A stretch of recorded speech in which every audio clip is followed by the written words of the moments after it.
You know the saying, right? We've all heard it, probably since we were kids. An apple a day, it's simple, it's catchy, and it promises a world of health. But is there any real science behind this charming old proverb? Well, let's dive in. So, we're going to put this classic advice right under the microscope, and we're going to focus specifically on one of our biggest health challenges, our cardiovascular health. Can a simple apple really have a meaningful impact on something as complex as our cholesterol? Let's find out.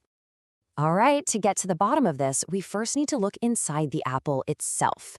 I mean, what is it about this one fruit that could possibly give it such a powerful reputation? Well, when scientists break it all down, two main suspects emerge as the real heroes of the story. First, a special type of soluble dietary fiber called pectin, and second, a class of powerful antioxidant compounds called polyphenols. These are the key ingredients we're going to be tracking.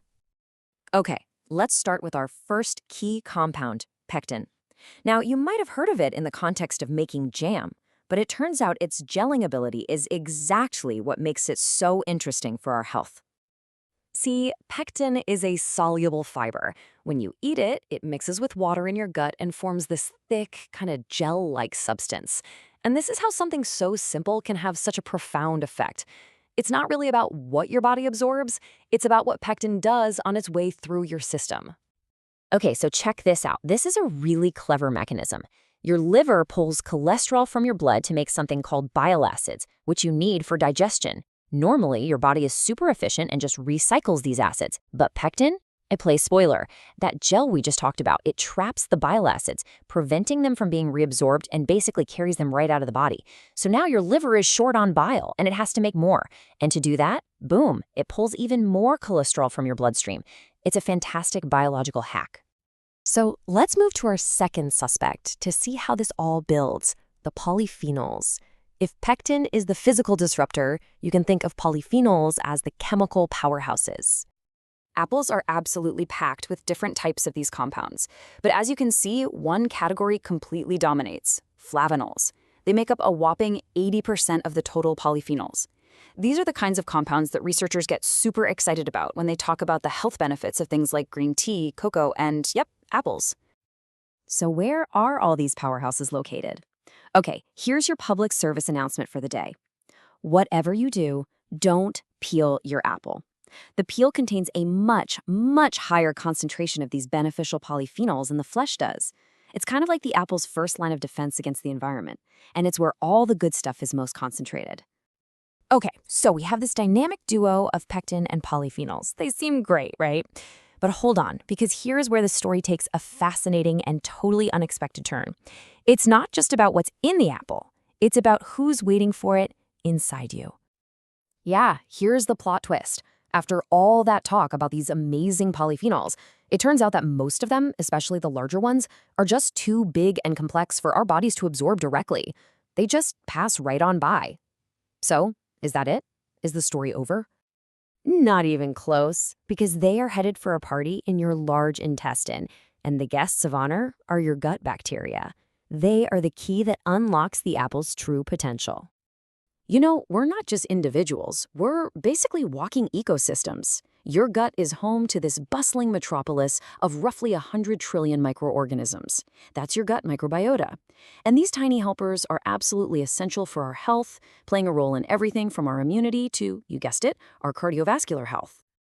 And this is where the teamwork really shines. See, we can't digest pectin or absorb most polyphenols, but our gut bacteria, they can. They feast on them. They ferment the fiber, and they break down those complex polyphenols into smaller compounds that our bodies can then absorb.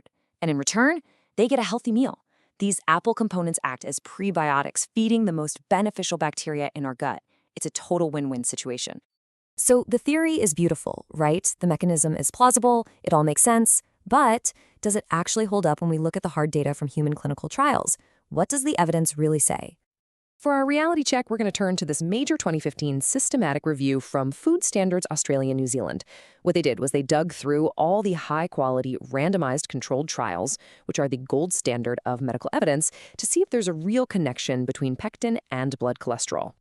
And the top-line result was clear. The review concluded that yes, increased pectin consumption does in fact reduce blood total cholesterol.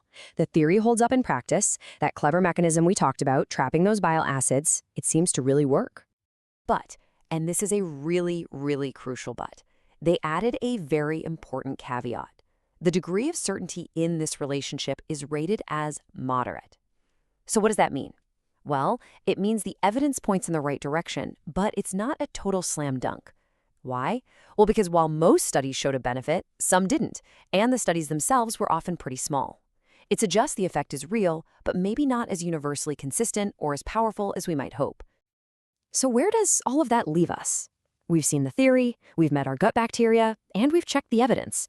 Let's put all the pieces together for the final takeaway. The main takeaway is this: an apple isn't a magic bullet. The old saying is, let's be honest, an oversimplification. Eating an apple a day isn't going to make you invincible, and it's certainly not a replacement for a healthy lifestyle or proper medical care. The real magic, the real story is actually so much more interesting. The power of an apple really lies in its ability to nourish the vast, incredible ecosystem inside of us. It's a whole food that provides the perfect fuel for our gut bacteria, and in return, those bacteria help create conditions that support our overall health, including our heart. And that leaves us with one final thought to chew on. If the old saying is true, if it works, is it really the apple that's doing all the work? Or is the apple just the delivery vehicle for a meal that empowers the 100 trillion microscopic helpers that are the true guardians of our health? It definitely gives a whole new meaning to "you are what you eat." Thanks for tuning in.